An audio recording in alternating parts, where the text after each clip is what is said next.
Your high beams slice through the choking fog of the Grapevine, the rain hammering your windshield like 1,000 tiny fists. And then, there she is, a woman in white, drenched, her head cocked at an angle so unnatural it makes your stomach twist. You slam the brakes, tires screeching, heart clawing at your ribcage. For a split second you think you've avoided her, but when you glance in your rearview mirror, her face is waiting. Her head turns, no rotates, a full 180 degrees. Her mouth spreads into an unholy smile. She is watching you flee, and deep down you know she's not finished with you yet. Every night, across America, accidents, disappearances, and strange encounters leave behind more questions than answers. What you're about to hear on this channel are not stories. They are real incidents, chilling reports, and eyewitness accounts, uncovered and brought to you so that you can be aware of the horrors lurking just beyond the headlights.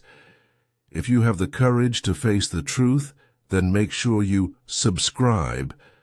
Nauchum, because here at Bound in Fear, we bring you daily true horror incidents that most would rather keep buried.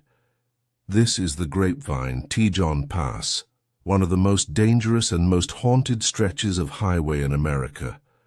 Thousands of drivers take it every single day, traveling between Los Angeles and the Central Valley. But beneath the concrete, beneath the asphalt, is a history soaked in tragedy.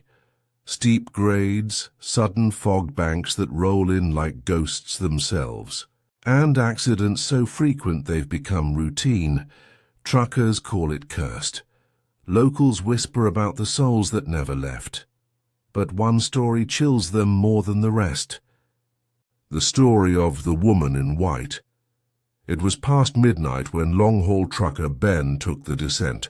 His trailer rattled as rain pelted the windshield, the CB radio buzzing with static.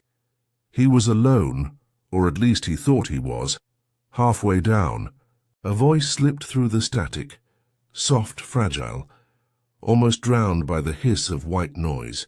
"Can you see me? I'm right here." Ben jolted, his hands tightening on the wheel.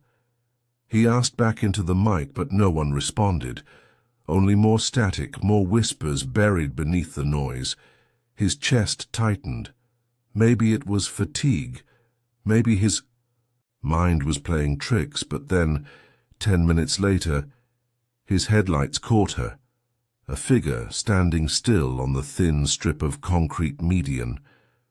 White nightgown plastered to her body by the rain. Black hair slick against her face. She wasn't looking at him.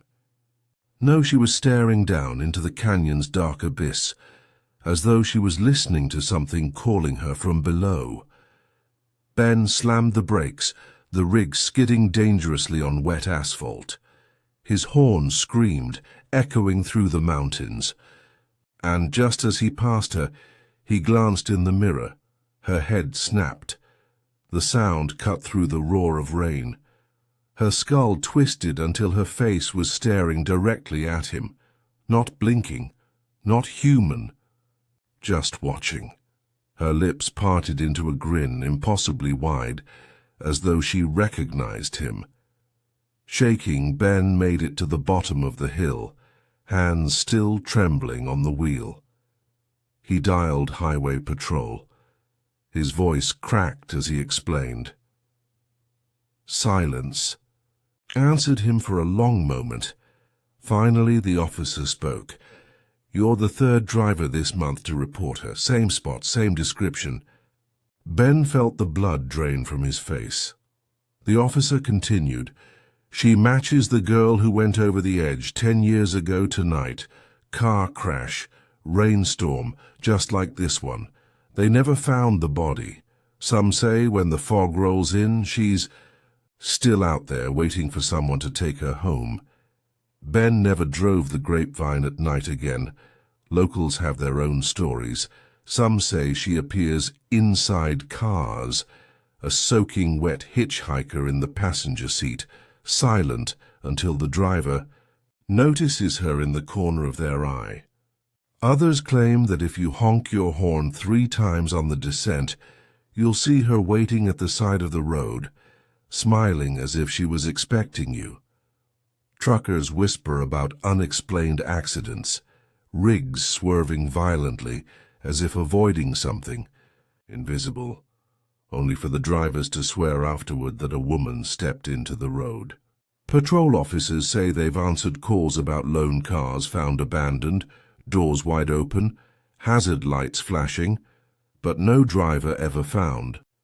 Some insist she isn't a lost soul at all, but something darker. Not a ghost, something that wears the skin of the dead to lure people closer. The Grapevine itself has a reputation long before this haunting. For centuries, native tribes warned that the pass was a place where spirits walked in the fog, where the boundary between the living and the dead thinned. Spanish missionaries recorded strange lights on the ridges, calling them lamps of the devil.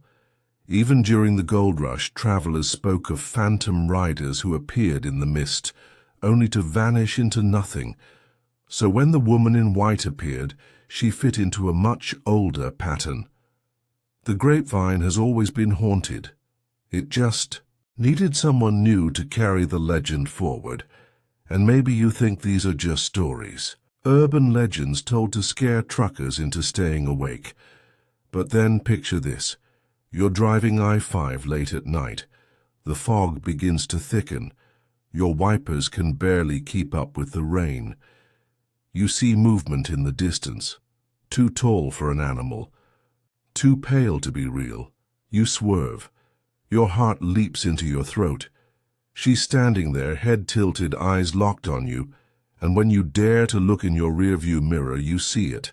Her head turning, rotating all the way around, mouth stretching into a smile. And maybe, just maybe, you realize too late that you're the next driver she's been waiting for. Because on the Grapevine, when the fog rolls in, you don't just drive through the pass.